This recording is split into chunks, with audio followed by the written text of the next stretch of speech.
नमस्कार विद्यार्थी मित्रांनो, मी तुमची टीचर आणि आज आपण शिकणार आहोत इयत्ता 5वी पर्यावरण अभ्यास भाग 1 धडा 2 पृथ्वीचे फिरणे या धड्याचा स्वाध्याय. या धड्याचे रीडिंग व्हिडिओ आणि पूर्ण एक्सप्लेनेशन व्हिडिओ मी आधीच अपलोड केलेले आहेत. जर तुम्ही ते अजून पाहिले नसतील तर त्यांची लिंक तुम्हाला डिस्क्रिप्शन मध्ये मिळेल. चला तर मग वेळ न दवडता पृथ्वीचे फिरणे या धड्याचा स्वाध्याय सुरू करूया. 1. काय करावे बरे?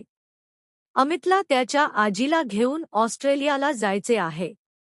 आजीला थंडीचा त्रास होतो, तर त्यांनी ऑस्ट्रेलियाला कोणत्या कालावधीत जावे?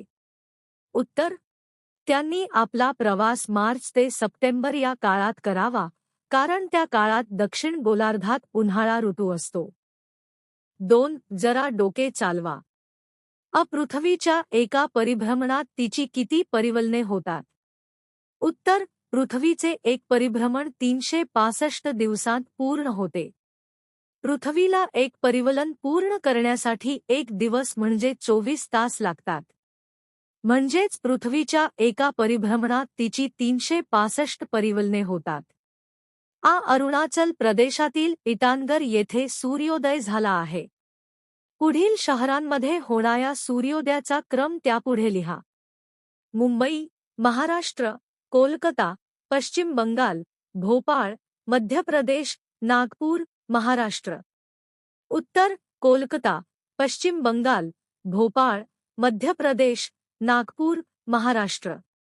मुंबई, महाराष्ट्र. 3. रिकाम्या जागी योग्य शब्द भरा. पृथ्वीच्या स्वतःभोवतीच्या फिरण्यास म्हणतात. उत्तर: परिवलन. पृथ्वीच्या सूर्याभोवतीच्या फिरण्यास म्हणतात. उत्तर: परिभ्रमण. पृथ्वीच्या परिवलनामुळे होते. उत्तर: दिवस व रात्र. 4. कशाला म्हणतात? पौर्णिमा. उत्तर: सूर्याचा प्रकाश चंद्रावर पडल्याने तो आपल्याला पृथ्वीवरून दिसतो. ज्या रात्री पृथ्वीवरून चंद्राचा पूर्ण भाग आपल्याला दिसतो त्याला पौर्णिमा असे म्हणतात. अमावास्या. उत्तर: ज्या रात्री पृथ्वीवरून चंद्राचा कोणताच भाग दिसत नाही त्याला अमावस्या असे म्हणतात. चांद्रमास. उत्तर: एका अमावस्येपासून दुसऱ्या अमावस्येपर्यंतचा काळ सुमारे 28 ते 30 दिवसांचा असतो. या काळाला चांद्रमास म्हणतात. तिथी. उत्तर: चांद्रमासातील प्रत्येक दिवसाला तिथी असे म्हणतात. 5 प्रश्नांची उत्तरे लिहा. विषुववृत्त म्हणजे काय? उत्तर: उत्तर आणि दक्षिण ध्रुवांच्या मध्यावर पृथ्वीच्या पृष्ठभागावर एक वर्तुळ काढल्यास पृथ्वीचे 2 समान भाग होतात. पृथ्वीवर काढलेल्या या काल्पनिक वर्तुळाला विषुववृत्त असे म्हणतात. विषुववृत्तामुळे निर्माण होणारे पृथ्वीचे 2 भाग कोणते?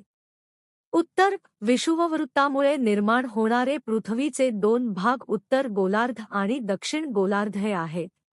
विद्यार्थ्यांनो, आपण धडा 2 पृथ्वीचे फिरणे या धड्याचा स्वाध्याय पूर्ण केला आहे. आशा आहे की सर्व प्रश्नोत्तरे तुम्हाला अगदी छान समजली असतील. या धड्याचे रीडिंग व्हिडिओ आणि एक्सप्लेनेशन व्हिडिओ दोन्ही मी अपलोड केलेले आहेत. त्यांची लिंक डिस्क्रिप्शन मध्ये उपलब्ध आहे. आणि हो, ज्यांना या धड्याच्या नोट्स हव्या असतील त्यांनी मला कॉमेंट करा किंवा व्हॉट्सॲप करा. माझा नंबर डिस्क्रिप्शन मध्ये दिलेला आहे. व्हिडिओ आवडला असल्यास लाईक, शेअर आणि सबस्क्राईब करायला विसरू नका. पुन्हा भेटू पुढील व्हिडिओमध्ये. Thank you.